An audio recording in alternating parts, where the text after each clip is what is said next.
Iawn, bore da pawb. Croeso I Caes Salem. Mae'n nice I weld gosh capel llawn, band llawn. Da ni ddim cweit sort of allan o'r woods eto hefo'r Covid, but mae'n just teimlo fel mae pethau'n symud ymlaen. So falch I weld pawb sydd yma yn yr adeilad bore yma, ac pawb sy'n gwylio adre hefyd. Nice I gweld pawb. So Martin ydw I dwi'n rhan o'r Caes Salem, and croeso mawr. So, da ni wedi cychwyn, mae Rhys, pwy ti wedi cychwyn? Da ni wedi cychwyn cyfres nesaf newydd sy'n edrych ar Iesu, sy'n mynd i. Da ni'n cario ymlaen heddiw a Troi y tymor mwy na'r llai. But bore yma, jyst yn yr addoliad, o'n i eisiau just canolbwyntio ar sancteirwydd Iesu. Da ni ddim really yn defnyddio'r gair, sort of, bob dydd, y sanctaidd, but da ni just siarad am rhywbeth sydd ar wahân, rhywbeth sydd hefo pwrpas special. A os da ni'n meddwl am, yn y Hen Testament, o'n i'n really yn sôn am y teml, but pan mae Iesu yn dod, mae Iesu ydi dyn sancteirwydd. Mae o ar wahân, he's sort of like a holy man, go iawn.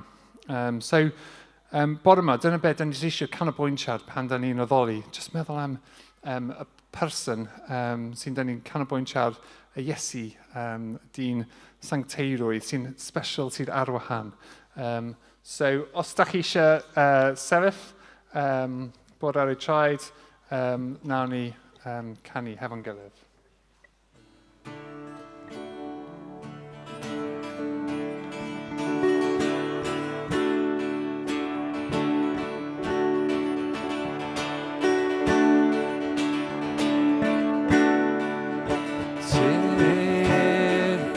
Dyma dy cyfle foli,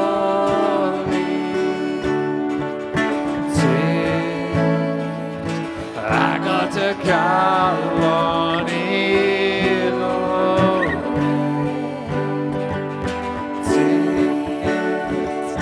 Tid fel yr wyt ti foli.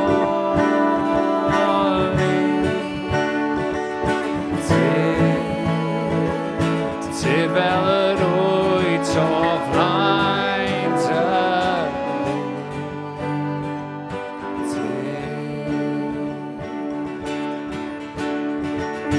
Rhyw dydd y cyffesu bob tafod i'r ion, ac fe plyg a bob lun I law.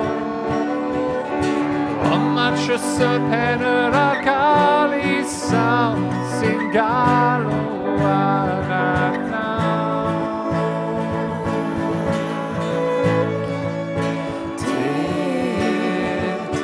Dyma dy cyfle foli,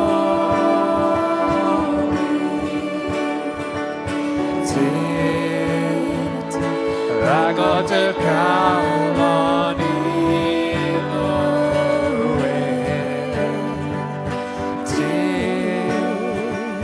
Tid fel yr wyt ti foli.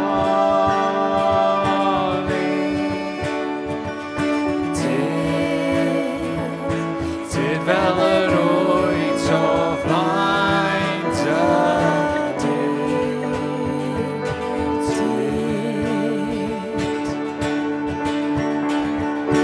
Rhyw dydd y cyffes a bob tafod i'r ion, ac fe plyg a bob lun I law.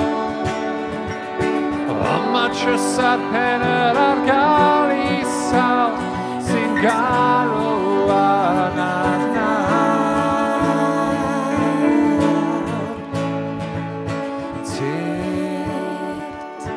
Dyma dy gyfle foli,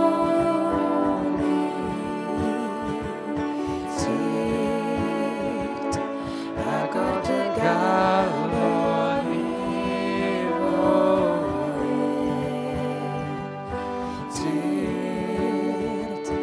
Tid fel yr wyt ti foli.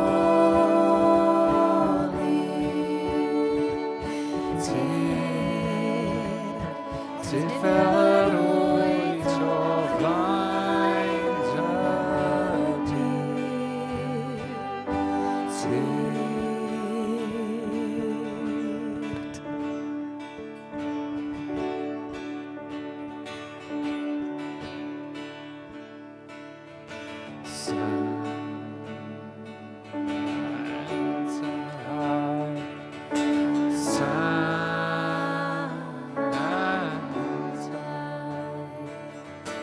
Sanctaidd yw ei o'r llall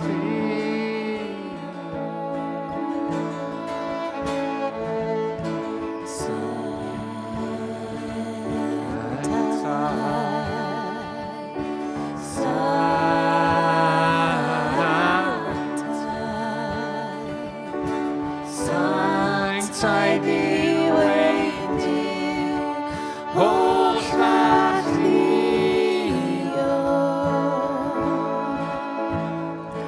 yr oedd ac sy'n i ddod yr oedd ac sy'n i ddod cwrfwch ac animoliaeth o'r mochyn y ddau ar oll cwrfwch ar ôl cogoniaeth mae ef yn treulio bob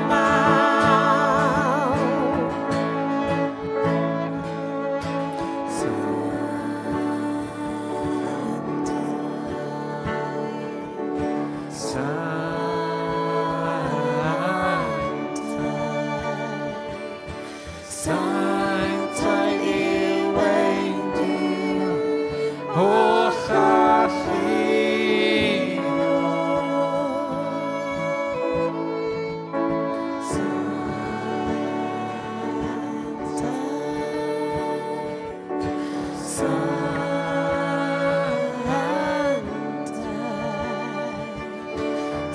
Sanctaidd yw ein Duw o'r llall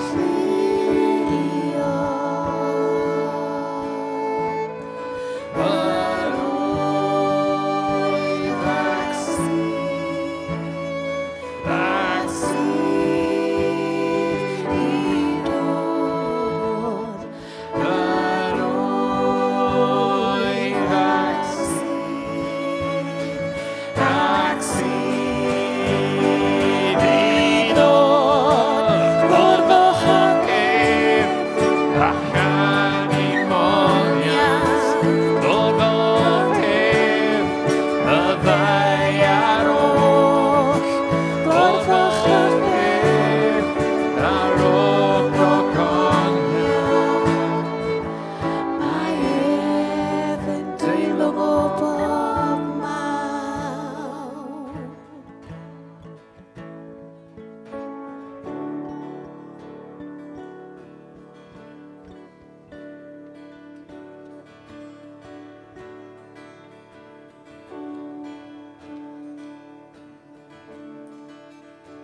O, dw Ted, ie, ti'n sanctaidd.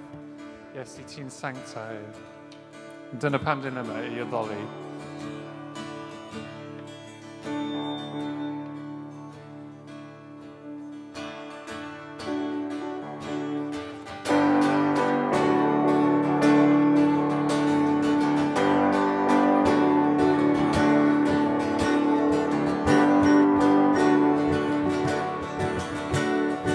Chwiliaeth trwy fi,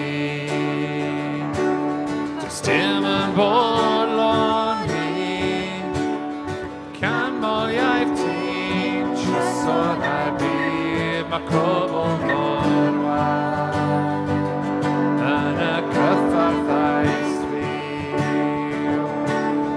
Haid yn gwaith ofnon, roi gobaith a chan, rwy'n calon a dan, drwy'r gariad ti. O, does dim byd well nag oed ti, a does dim byd well nag oed ti, ac does dim byd sy'n well nag oed ti.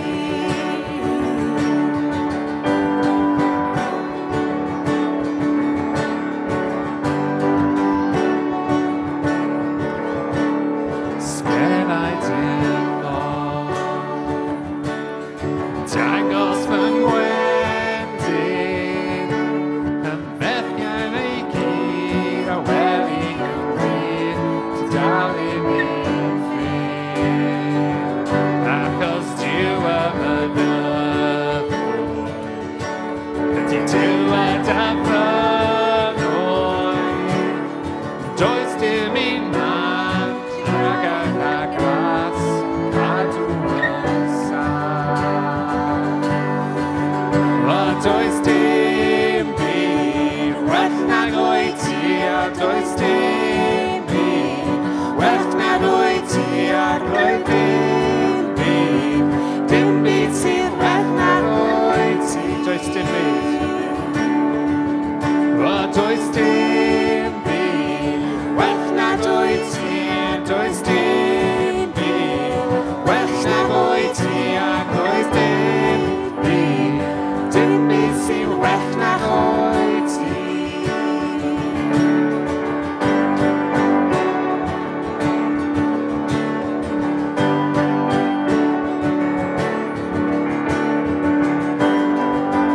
Ti'n sioi'n galar yn dawnsio, ti'n rhoi mal yn llethu, ti'n rhoi cwilydd yn obaith, oes ond ti sy'n gallu gwneud. Ti'n sioi beddau yn erlif, ti'n sioi esgyn yn fyddin, ti'n sioi moraidd yn brydfyd, dim ond ti sy'n gallu gwneud. O does dim byd well nag oed ti, a does dim byd well nag oed ti, ac roedd dim byd sydd well nag oed ti.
Agor y llygaid fy mhalon, agor y llygaid yn awn, rwyf am dywedi, rwyf am dywedi. Agor y llygaid fy mhalon, agor y llygaid fy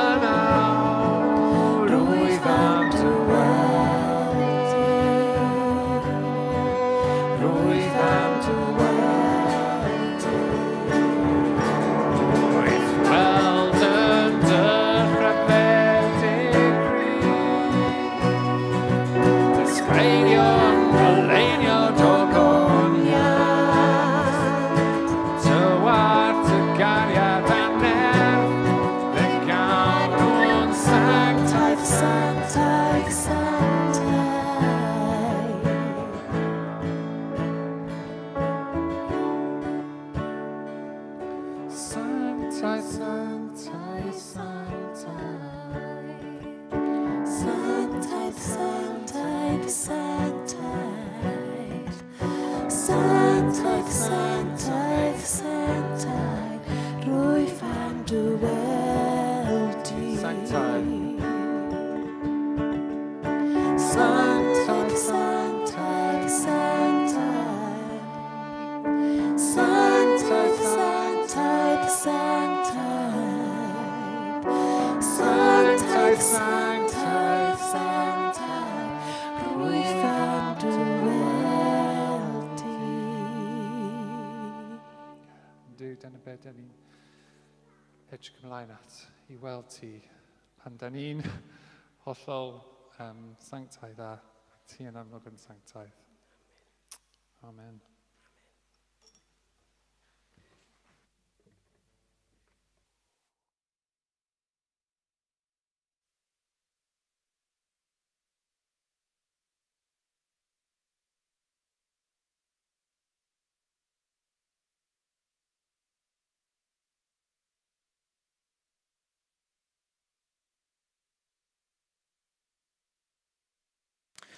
Wel, diolch fawr iawn i'r band am arwain rhan cyntaf'r gwasanaeth bore yma. Oedd yn hyfryd iawn, hyfryd cael yn arwain mewn addoliad fel yna. Croeso cynnes i bawb sydd yma bore yma. Mae'n hyfryd gweld y capel yn weddol llawn. Croeso i ffrindiau sydd yma am y tro cyntaf a hefyd croeso i bawb sy'n gwylio o adref hefyd. Nawr, o'n i'n deall bore yma fod hi'n benblwydd arbennig ar rhywun bore yma. So, da ni am gychwyn drwy ganu penblwydd hapus i Alice Gwilym. So, gewch chi ymuno gyda fi. Penblwydd hapus i ti. Penblwydd hapus i ti. Penblwydd hapus i Alice. Penblwydd hapus i ti. Da iawn. Penblwydd hapus Alice, hei bip, hwre. Ac ymddiheuriadau i bawb adro, oedd dim ond yn clywed fi yn canu fyna. So bydd hwnna bach yn cringe, ond dyna ni. Penblwydd hapus Alice, cael diwrnod ffantastig. So, coeddiadau eraill, mae grwpiau cymuned yn cyfarfod nos Fawrth. Mae rhai o'r grwpiau wedi dechrau cyfarfod nôl wyneb yn wyneb yma yn y capel. Nath yn grŵp ni wneud hynna wythnos diwetha a cael amser bendithiol iawn. A mae rhai grwpiau yn parhau ar Zoom a rhai yn gwneud bach o'r ddau. Felly, os ydych chi yn rhan o grŵp cymuned, gewch chi neges gan arweinydd eich grŵp yn dweud beth sy'n digwydd wythnos yma. Os ych chi ddim yn rhan o grŵp cymuned, mae dechrau tymor falle yn amser da i chi ystyried ymuno ag un. Alla bod chi'n meddwl beth sy'n digwydd mewn grŵp cymuned. Wel, yn syml iawn, mae yna griw yn dod at ei gilydd, ddim yn griwiau mawr rhwng hanner dwsin a 10 sydd yn rhan o bob grŵp. A wedyn, fel arfer, i ni'n edrych ar rhai adnodau o'r Beibl, a wedyn am rhyw 20 munud, hanner awr, mae yna sgwrs a trafodaeth ynglyn â'r adnodau yna. A wedyn, yn ail hanner y gyfarfod, mae yna jyst cyfle i rannu beth sy'n mynd mlaen yn bywydau ni, a wedyn gweddio dros yn gilydd. So dyna sy'n digwydd mewn grŵp cymuned. A mae yna groeso cynnes i unrhyw un ymuno o grŵp cymuned. Maen nhw'n digwydd ar nos Fawrth, a mae yna 3 grŵp ar hyn o bryd, a fel ni'n dweud, rhwng hanner dwsin a 10 yn rhan o bob grŵp. A bydde fe'n braf tase gymaint yn dod bod angen i ni gael mwy na 3 grŵp, ond 3 grŵp sydd ar hyn o bryd. Wedyn, oes unrhyw gyhoeddiadau eraill? Di Arwel ddim yma bore yma i atgoffa fi.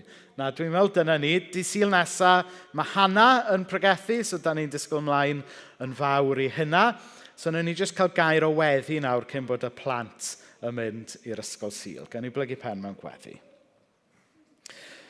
O ddiw dad, da ni'n gofyn ti fod efo pawb bore yma. Da ni'n gofyn i dy ysbryd di lefaru gyda ni. Ni'n gofyn i ti gyffwrdd y meddyliau a'n calonau bore yma efo newyddion da Iesu Grist. Wrth i ni gyfarfod Crist, i ni'n gofyn hefyd i ni gael profi y wefr o'r newydd.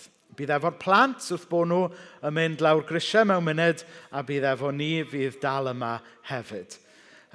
O ddiw dad, ar ddechrau wythnos fel hyn, mae yna lot o bethau'n digwydd o'n cwmpas ni yn y byd yma, lot o brysurdeb yn bywydau ni. Ond ar ddechrau wythnos fel hyn, helpa ni ddefnyddio bore yma i ni jyst plannu gwreiddiau yn o ti. Achos ti o ddiw dad sy'n rhoi gobaith, ti sydd yn graig dan yn traed ni mewn byd sy'n newid. Da ni'n gofyn hyn yn enw Iesu. Amen. Amen. Na ni, so mae'r plant mynd i fynd lawr grisiau nawr.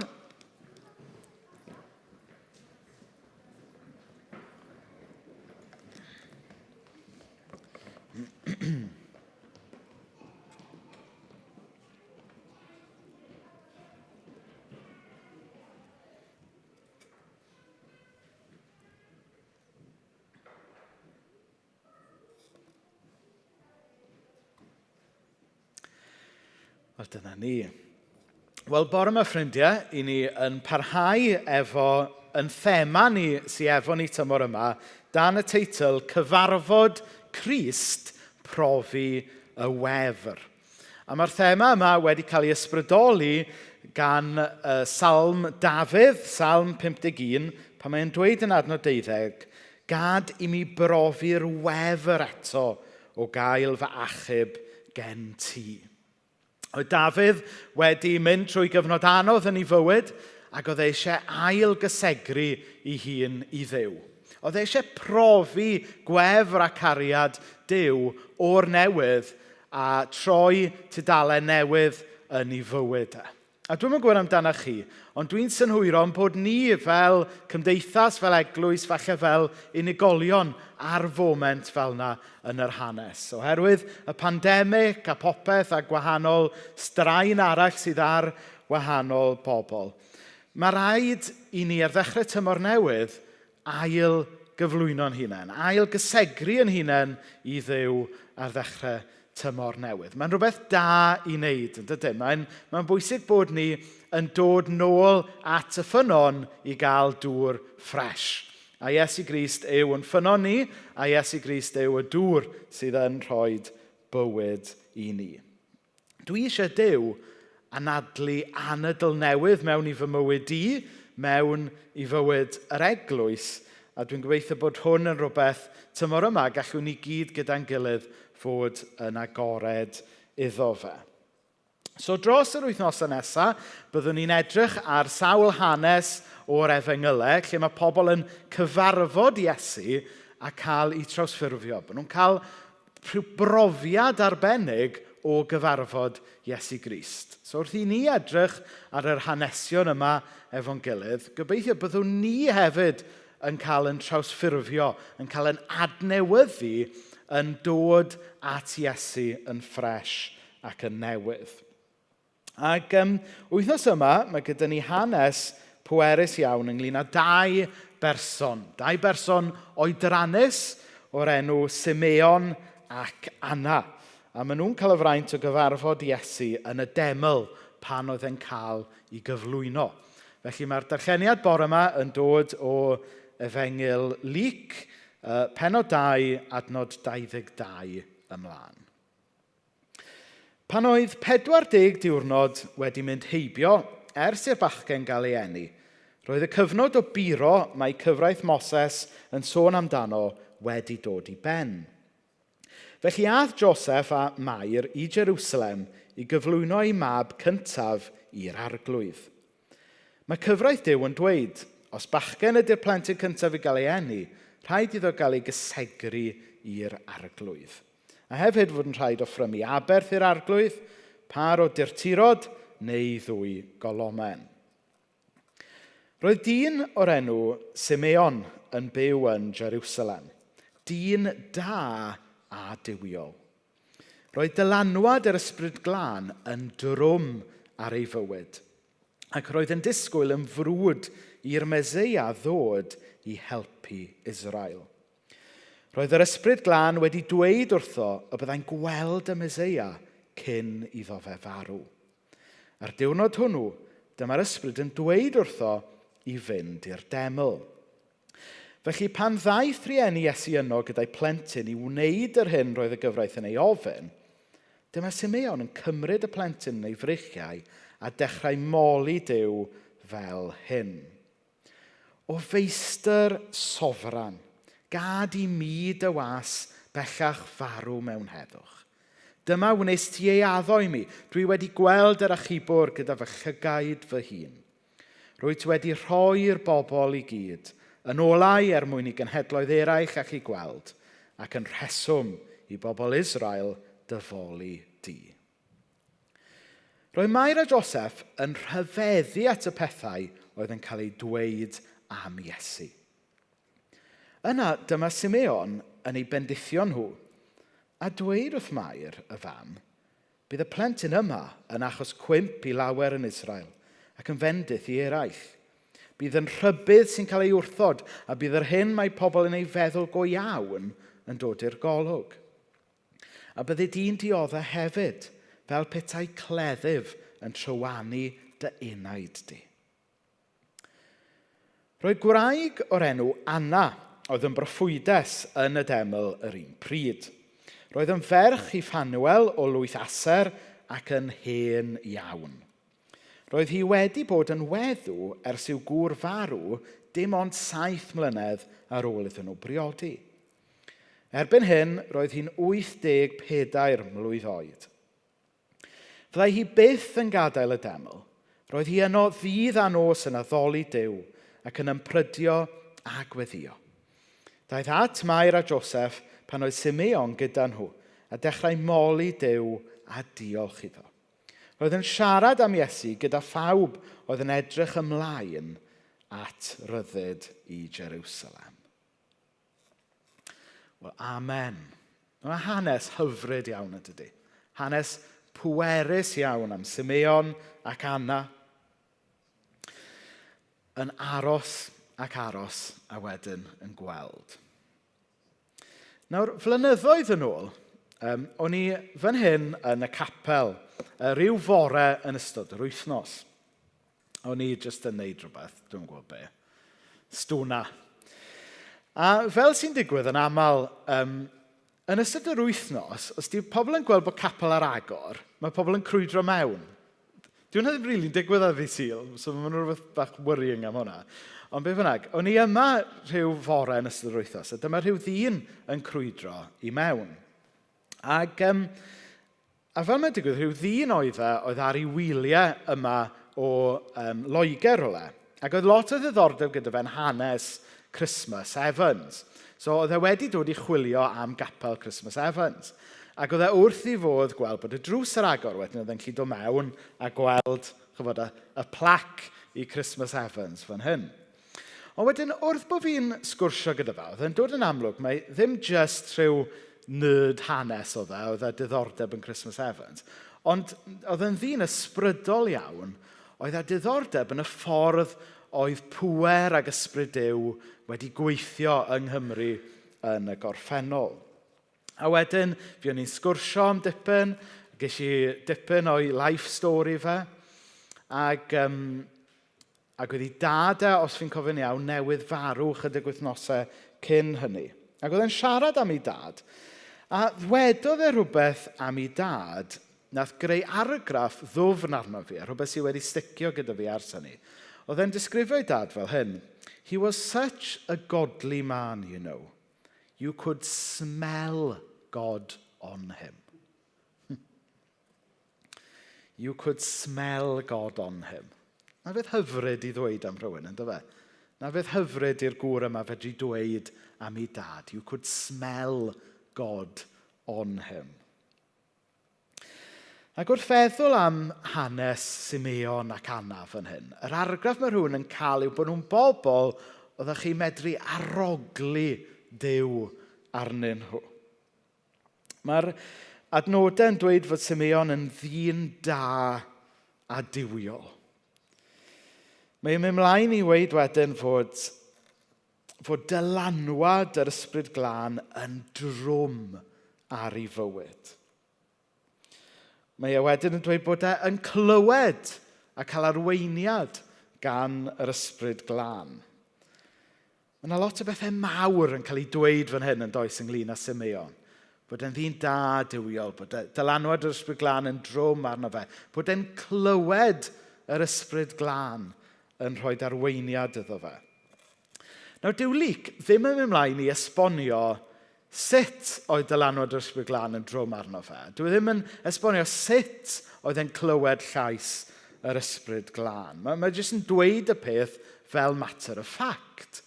A chyfo, i ni meddwl, wel, pam na fydde fe'n rhoi mwy o details fan hyn? Pam na fydde fe'n esbonio mwy ynglyn â sut oedd e'n drwm dan ddylanwad yr ysbryd glân? Sut oedd e'n clywed llais yr ysbryd glân? Wel, y reswm pam, nath Efengyl gael ei sgwennu ar ôl Pentecost.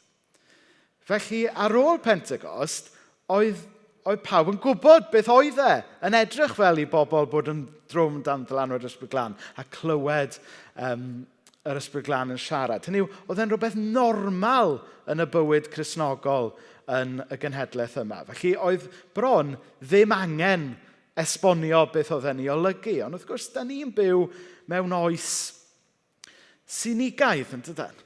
Da ni'n byw mewn oes i falle'n meddwl bod yr ysbryd glân dim ond yn symud yn y llyfrau hanes, neu dim ond yn symud yn America. Ond, o na, Cymru parchus i ni. Dydy'r ysbryd glân ddim yn symud mewn ffordd dramatig fel yna yn ein plith ni. Ond na, mae Luc yn siarad am y peth fel just matter of fact, achos dyle fod yn agored i'r ysbryd glân, dyle teimlo presenoldeb yr ysbryd glân, dyle cael yn arwain gyda'r ysbryd glân, fod yn rhywbeth normal i'r Cristion. A tymor yma, dwi eisiau ni fod yn agored i roi fwy o lle i'r ysbryd glân. A i ni beidio gweld gwaith ysbryd glân fel rhywbeth weird sy'n digwydd fan, rhywle arall, neu rhywbeth oedd yn digwydd yn amser Christmas Evans. Ond dwi eisiau ni weld mwy o arogl yr ysbryd glân yn bywyd ni ac yn yr eglwys yma hefyd. Nawr, be mae'r ysbryd glân yn dweud wrth Simeon yn yr hanes yma yw geith e weld y Meseia cyn iddo fe farw. A wedyn yr ail beth mae'r ysbryd glân dweud fe yw mae'n cael rhywbeth o nudge dos i'r deml. A wedyn mae e'n mynd i'r deml ac yn gweld Iesu. So bod yr gair cyntaf gath gan yr ysbryd glân yn dod yn wir. A weithiau, dyna beth mae cael arweiniad gan yr ysbryd glân yn meddwl. Da ni'n tueddu feddwl, os da ni'n cael arweiniad gan Dduw, bod o fel yr Hollywood movies, bod yna rhyw lais uchel, fel Sean. Dos i Tesco i brynu cyw iar. Nid, da ni'n tueddu feddwl bod llais Duw o bod Duw'n arwain ni mewn ffordd bach yn cartwni, ond fel arfer, mae ysbryd glân yn rhoi arweiniad tawel i ni. Mae'n rhoi meddyliau i ni, mae'n rhoi nudge i ni, mae'n plannu pethau ar yn meddwl, ar yn calon, ar yn cydwybod ni. A weithiau, da ni ddim even yn sylwi mai Duw sy'n gwneud hynna. Chybod, ydych chi byth wedi teimlo arweiniad i wneud rhywbeth, neu i ddweud rhywbeth, neu i fynd rhywle.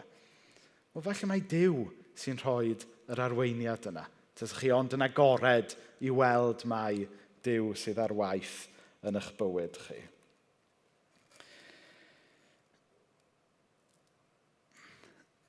Mwyn clywed llais Duw yn bywyd ni, mae angen i ni tiwnio allan pethau eraill yn does. Chybod, pan ydych chi yn y tŷ weithiau, neu os ydy o'n tŷ ni. Chybod, mae gyda chi radio ymlaen falle, mae'r plant yn sgrechian, a wedyn, ydych chi'n trio siarad efo'ch ffrind, eich gŵr, neu'ch gwraig, neu rhywbeth, a chi ddim yn gallu clywed yn iawn beth maen nhw wedi dweud, achos bod yna ormod o sŵn arall, chi'n gwybod.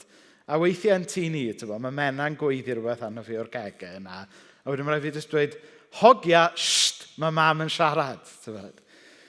Mae rhaid i chi dawelu un peth er mwyn clywed rhywbeth arall. A mae'r un peth yn wir efo Duw. Mae yna gymaint o sŵn o'n cwmpas ni yn byd prysur modern, does? Mae'r ffôn wastad yn pingio. Mae'r teledu neu radio ymlaen. Mae yna e-mail yn cyrraedd. Mae'r plant yn rhedeg o gwmpas. Mae yna gymaint o sŵn, mae yna gymaint o buzz yn bywyd, nes bod yn boddi chais Duw allan. Felly, os ydyn ni tymor yma eisiau clywed mwy gan Dduw, mae eisiau ni gymryd cam ymarferol o ffydd, weithiau i diwnio sy'n eraill allan, mwyn rhoi clirio y donfedd i Dduw siarad mewn i'n calonnau ni. Y mwyaf o amser i ni'n tiwnio allan sŵn y byd, y mwyaf o gyfle fi gyda ni diwnio mewn i weld be mae Duw yn dweud wrthyn ni. Nawr, oherwydd fod Simeon trwy fywyd wedi bod yn amyneddgar, oherwydd bod wedi bod yn gwrando allan am arweiniad Duw, mae wedyn yn cael cyfarfod Iesu yn y deml. A mae'n cael bendith anhygoel o gyfarfod Iesu. Iesu gobaith y byd. Dyma oedd yr Iesu oedd fel iddo wedi bod yn disgwyl amdano drwy i fywyd. Dyma oedd y Meseia oedd i bobl wedi bod yn proffwydo amdano fe ers canrifoedd. A nawr, mae popeth oedd wedi bod yn gobeithio amdano fyna yn ei freichiau fe. Dychmygwch y fraint bod e'n cael dal gobaith y byd. A be mae'n gwneud mewn ymateb? Mae e'n torri allan mewn can. Oeddech chi falle ddim yn ei weld ar y sgrin, ond yn y Beibl mae adnodau 29 i 32, maen nhw wedi fformatio fel pennill. Oherwydd mae dyna yw e. Oedd Simeon oedd wedi ffoli gymaint o gael cyfarfod a Iesu, nes oedd e jyst yn torri allan mewn can. Ydyw hwnna'n hyfryd? Chyfo weithiau, dwi'n siŵr amdano chi, falle na i just fi yw e, ond mae cerddoriaeth neu barddoniaeth weithiau'n gallu cyffwrdd rhannau o'r meddwl a rhannau'r galon, dydy just geiriau ddim yn medru. A dyna sy'n amlwg fan hyn. Mae Simeon wedi llenwi gymaint gyda'r gobaith o gael cyfarfod Iesu, nes bod just geiriau ddim yn ddigon, a mae'n torri allan i ganu can o fawl, o feistr sofran, gad i mi dy was bellach farw mewn heddwch.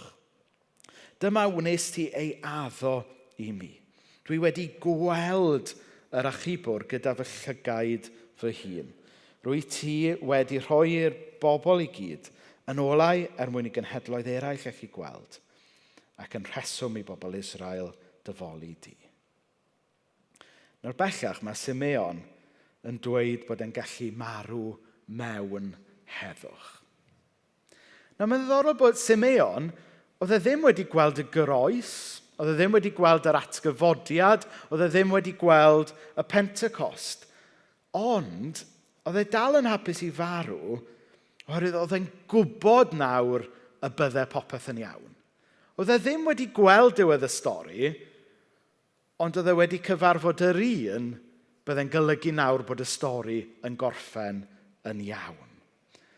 Doedd e falle ddim wedi gweld na deall y cynllun mawr, ond oedd e wedi gweld yr un oedd e'n trysto a byddai'n dod â popeth i fod yn y diwedd. A mae hwnna yn gofyn am gam o ffydd, yn dydy.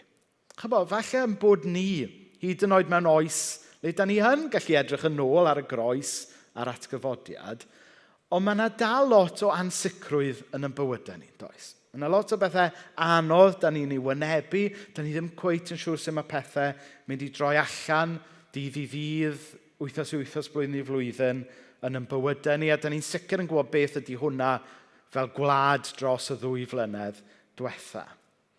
Ond fel Cristnogion, da ni'n cael yn galw fel Simeon i roi trust yn Iesu, hyd yn oed pan da ni ddim cweit yn gwybod beth sy'n mynd i ddod. Hynny yw, da ni'n gallu ymddiried bod Iesu mynd i'n cario ni drwy pa bynnag storm sy'n agor o'n blaenau ni. Oherwydd, i'r Cristion, nid gobaith ydy rhywbeth penodol neu rhyw result penodol, ond gobaith yn syml ydy Iesu ei hun. A mae hwnna'n anhygoel os chi'n meddwl am y peth. Hynny yw, nid yn gobaith ni ydy unrhyw beth mae Iesu'n gallu delifro, ond Iesu ei hun ydy'r gobaith. Mae yna hen emyn Cymraeg yn dweud bod Iesu yn fwy na'i roddion. Mor hyfryd ydy'r rhoddion mae Iesu'n rhoi i ni, mae Iesu ei hun hyd yn oed yn well na hynny. Ac i ni'n cael yn yr hanes yma, mae gair gan Simeon i rannu gyda Mair. A dyw e ddim yn air hawdd. Mae'n rhybuddio Mair. Mae'r gair o broffwydoliaeth mae'n rhannu gyda Mair yn dweud fod dyddiau anodd mynd i ddod. Bod dioddefaint mynd i ddod a bod hi mynd i ddioddau ei hun. Ac wrth gwrs, cyfeirio Mai at y ffaith y bydd hi mewn blynyddoedd i ddod fel mam Iesu yn goffio tystio o weld ei mab yn marw ar y groes. A mae hwnna'n atgoffa ni fel Cristnogion fod dioddefaint yn rhan o daith ffydd. Dydy hwn ddim yn rhywbeth da ni falle yn pwysleisio'n aml iawn yn yr eglwys dyddiau yma. Mwyn trio wneud Cristnogaeth yn apelgar ac yn slick, da ni'n tueddu bwysleisio yr ochr hawdd, ochr slick Cristnogaeth. Ond mae'r Beibl yn deitha ni fod dioddefaint y bod amseroedd anodd yn rhan o daith ffydd hefyd. A hynna oherwydd fod dyw e ddim yn achub y byd o ddioddefaint, o leia ddim yn syth, ond mae'n achub y byd trwy ddioddefaint, yn arbennig trwy ddioddefaint Iesu. Ac os ydyn ni wir yn ddilynwyr Iesu, mae rhaid ni ddilyn yr un llwybr a gerddodd Ef. A mae Simeon yn nghanol y llawenydd yma, mae fe'n ymddangos bron bod y bach o party pooper yn sôn am y dioddefaint fan hyn. Ond jyst bod yn real mae e. Os ydyn ni eisiau'r bendithion sy'n cael dod o ddilyn Duw, mae rhaid ni hefyd ddilyn trwy y dioddefaint efo Crist hefyd. A dwi'n mynd i ddeud hyn, dim ond pam amseroedd anodd yn dod, da chi'n gallu gweld os ydy rhywun wedi trystio'n Iesu go iawn.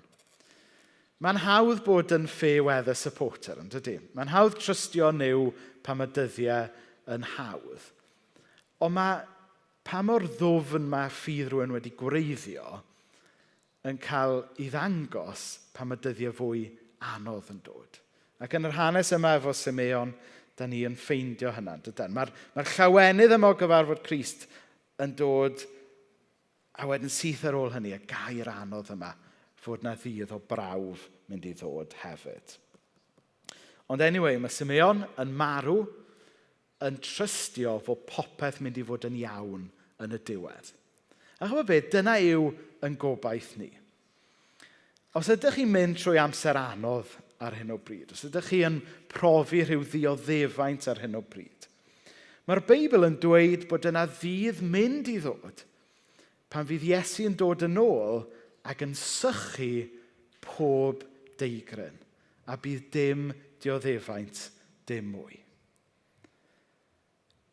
Nawr, oedd Simeon yn marw mewn heddwch achos bod yn trystio fod Iesu mynd i sortio popeth allan yn y diwedd.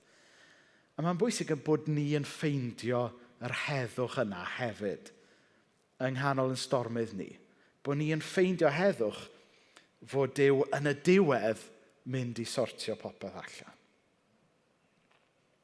So ymlaen wedyn at Anna, yr ail gymeriad da ni'n ffeindio yn yr hanes yma. Oedd Anna yn broffwydes, sef proffwyd. Yn syml iawn, mae e bach fwy cymhleth na hyn, ond yn syml iawn, proffwyd ydy rhywun sydd yn clywed a derbyn gair gan Dduw mwyn i rannu fe gyda pobl eraill. Weithiau rhannu gyda unigolyn, weithiau rhannu efo yr eglwys, weithiau rhannu gair i genedl gyfan, fel oedd yn digwydd yn yr Hen Testament. Dyna ydy proffwyd. Ond beth sy'n ddiddorol iawn fan hyn yw mae'r proffwyd fan hyn, Anna, mae hi'n ymarfer i dawn fel proffwyd yn y deml. Hynny yw, da ni'n tueddu fel mewn dyddiau modern am bod proffwydi, bod nhw'n falle'n pobl bach yn weird sy'n byw allan yn y coed, fel rhyw fath o pobl fel yna. Ond na, nid dyna yw proffwyd Cristnogol a proffwyd yn yr eglwys. Ond mae e'n ddawn sydd angen cael ei ymarfer o fewn yr eglwys mwyn twf yr eglwys mwyn dangos cariad Crist i'r byd. Dyw e ddim yn rhywbeth falle da ni a Capeli Cymraeg yn gyffredinol wedi pwysleisio'n iawn dros y blynyddoedd diwethaf, ond dyna yw e'n ei hanfod. A da ni'n gweld hwnna yn hanes Anna fan hyn. Mae hi'n wraig oedrannus oedd yn edrych ymlaen i ryddid Jerusalem. Mae'n aelod o Yes Jerusalem. Ni'n meddwl bydd y joc yna'n cael fwy o chwerthin. Nawr, ond o ddifri, mae'n amlwg fod yna rhywbeth lled wleidyddol am y gobaith oedd hi'n gobeithio amdano fe. A reswm pam, oedd Jerusalem wedi cael ei orthrymu gan y Rhufeiniaid. Mae rhai haneswyr yn meddwl bod hi yn weddw oherwydd bod ei gŵr hi ymhlith y 12,000 o Iddewon gafodd ei lladd gan y Rhufeiniaid tra oedden nhw'n amddiffyn y deml oddi wrth byddin y Cadfridog Rhufeinig Pompei.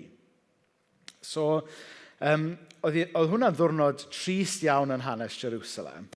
Oherwydd oedd 12,000 o ddynion yn amddiffyn y deml a gathon nhw i gyd i lladd mewn amser byr iawn. A wedyn dyma y milwyr Rhufeinig yn mynd mewn i gwrt y deml.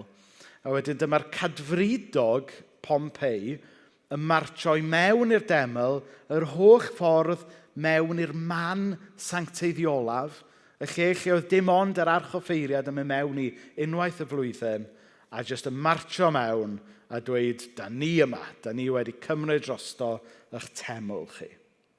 Oedd e fel, allwch chi ddychmygu fatha pa mor drist, gymaint o insult, gymaint o graith calon oedd hwnna wedi achosi i'r Iddewon.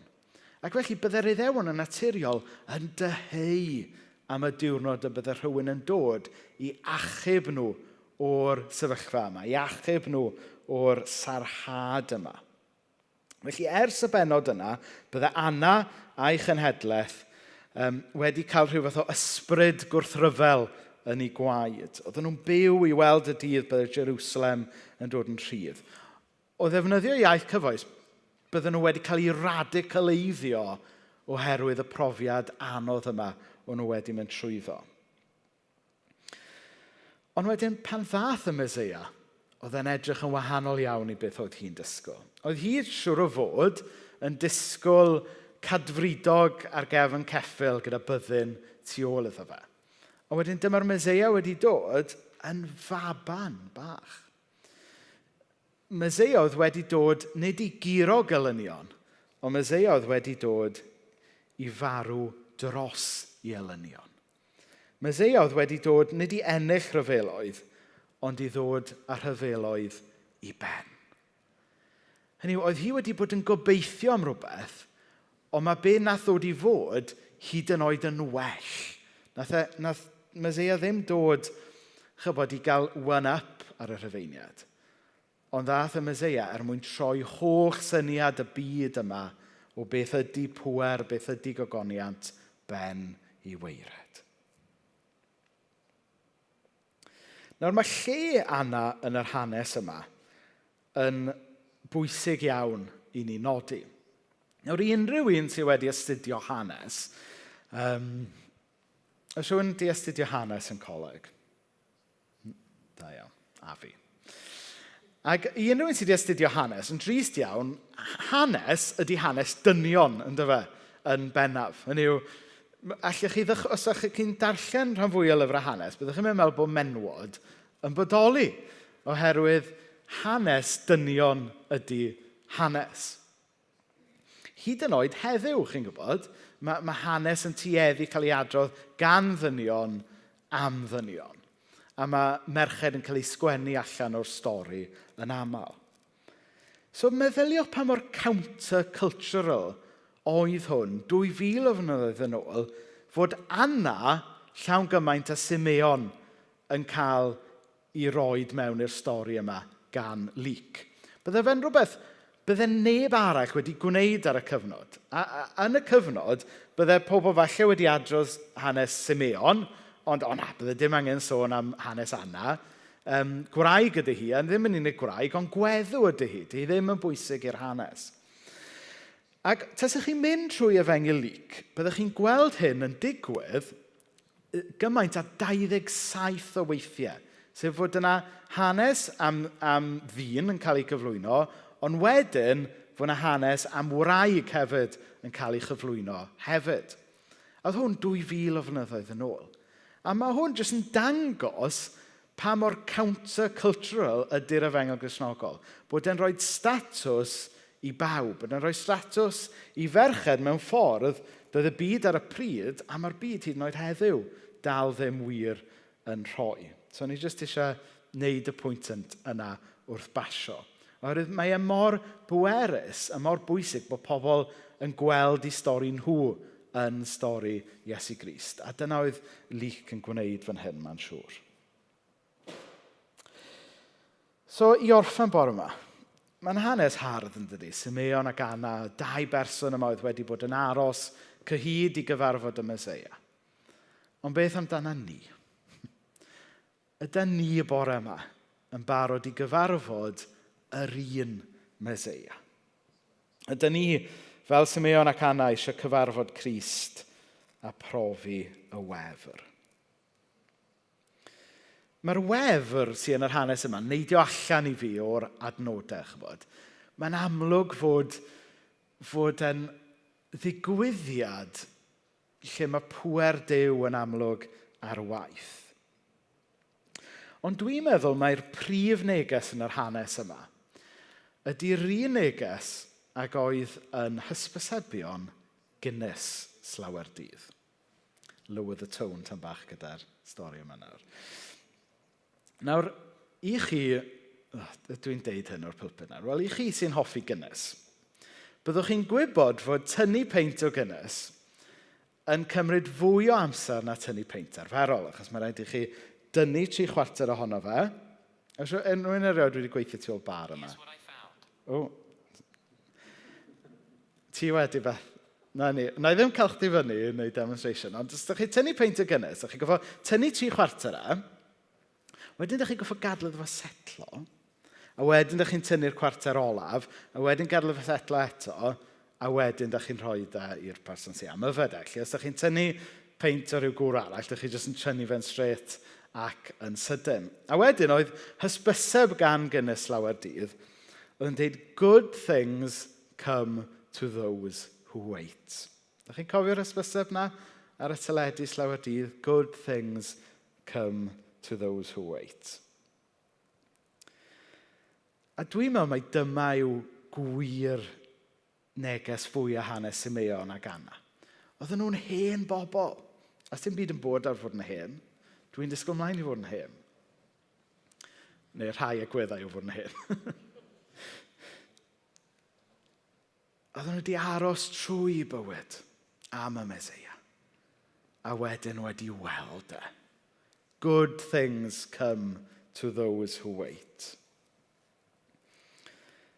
Ni'n yn gwybod lot am hanes Simeon ac Anna cyn yr hanes yma, ond ni yn gwybod fod nhw yn bobl da a diwiol, ac ni'n darllen yr hanes fod Anna yn troi fyny'r deml bob dydd i weddio. So, da ni'n gwybod fod nhw'n bobl ffyddlon, da ni'n gwybod fod nhw'n bobl efo stick, efo dyfal barhad. Ac 'y ni'n gwybod fod Duw wedi I bendithio nhw yn rhannol oherwydd bod nhw'n bobl oedd yn fodlon aros. Good things come to those who wait. Ac o'n i'n darllen erthygl ar y we oedd yn trafod yr hanes yma, ac oedd e'n dweud yn yr erthygl, most of the time, it's just about showing up and waiting. A mae'n wir yn dydy. Wrth gwrs bod ni gyd yn dyheu am y moment yna yn bywyd le da ni'n profi cariad Duw mewn ffordd cyffroes ac exciting a real iawn, a da ni gyd falle'n gallu meddwl am y diwrnodau yna. Ond rhan fwy o'r amser, mae dilyn Duw ynglyn a troi fyny ac aros. A sdim byd yn bod ar hynny. Mae e'n rhan o'r bywyd Cristnogol I fod yn amyneddgar. Mae dyfal barhad yn un o ffrwythau yr ysbryd yn dydy. Mae ffyddlondeb.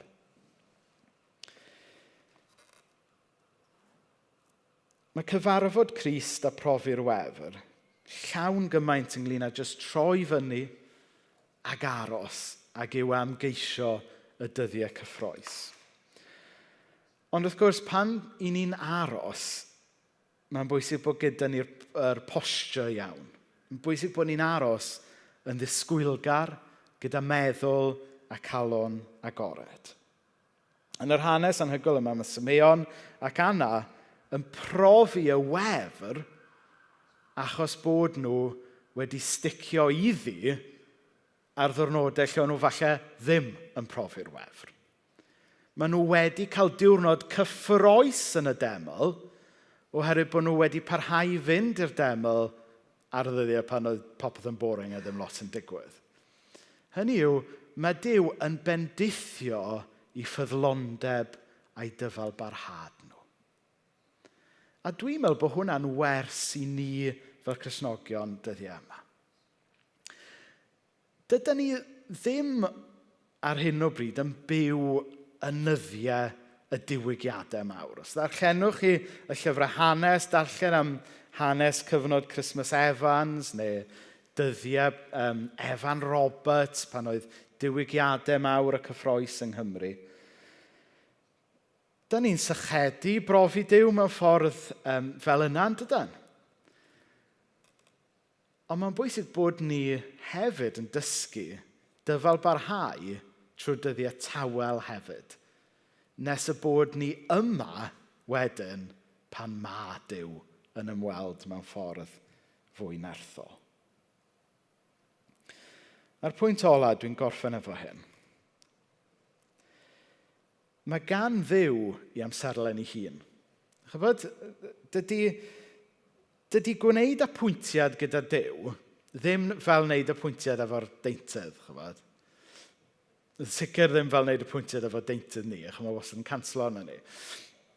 Ond be fynnag, chybod, neu fel wneud apwyntiad sy'n gwallt, chybod, chi'n ffonio lan, gai apwyntiad am 10 o'r gloch bore dydd Sadwrn, please, iawn gret a wedyn yna ni. Nid dyna sy'n mae'n gweithio efo Duw. Mae angen ni fod yn agored trwy'r amser I gyfarfod Duw. Chod, da ni jyst ddim yn gwybod pryd mae Duw mynd I droi lan. Mae Duw mynd I gyfarfod ni yn ôl I amserlen nid yn ôl yn amserlen ni. Felly fel Simeon a fel Anna, da ni jyst angen troi fyny bob dydd. Ddim literally troi fyny i'r deml neu'r capel, nid dyna dwi'n deud, nid pregeth ydy hwn yn deitho chi dowch y capel bob dydd Sul, ond jyst I droi fyny mewn person o flaen Duw bob dydd. Ac os da ni'n troi fyny, wneith Duw rhyw ddydd siarad efo ni yn cyffwrdd ni a dangos I gariad a'i wefr o'r newydd I ni. Gawn ni blygu pen mewn gweddi cyn y band yn ôl fyny.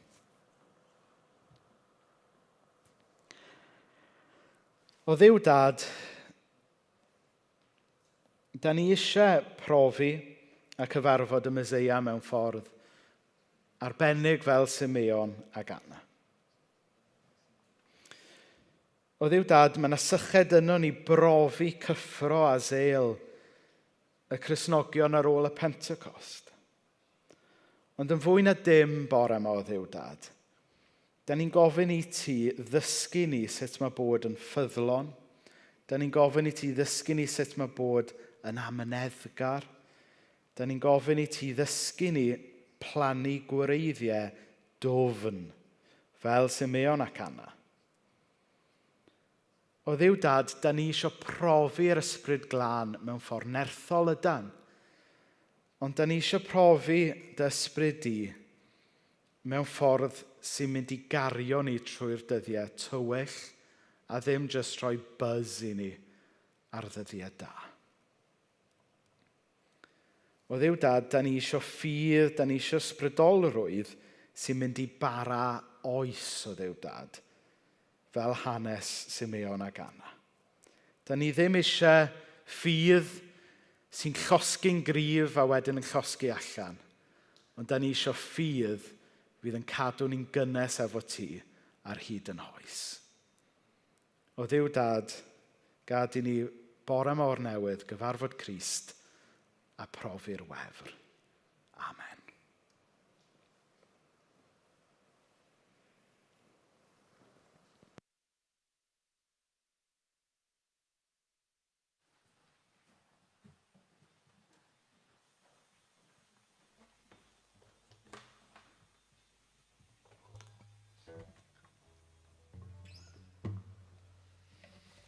Diolch Rhys am y neges pwrs yna. Nawn ni gorffen trwy'n canu can arall efo'n gilydd, so os ydych chi eisiau bod ar eich traed.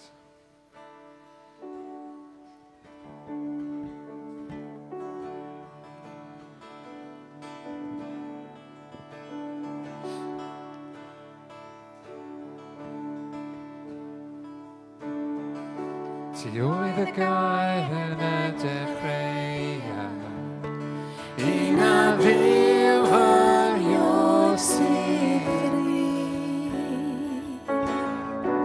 Dy goniant cydd mewn creadigau, eglyn naw i ni yn Crist. O mor hyfryd yw enw, o mor hyfryd yw enw, enw Iesu Crist fy o mor hyfryd yw enw, does dim oed tebyg ef, o mor hyfryd yw enw, enw Iesu.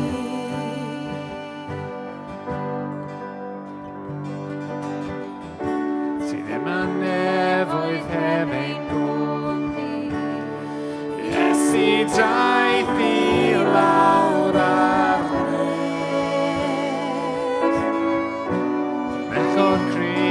cariad gryfach, still ma'n ein gwahan i nawr. O mor hyfryd yw enw, o mor hyfryd yw enw Iesu Crist fy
ymys yw enw hwn, o mor ymys yw enw hwn, enw Iesu Crist fyny, o mor ymys yw enw hwn, does dim oes saith o blaen, o mor ymys yw enw hwn.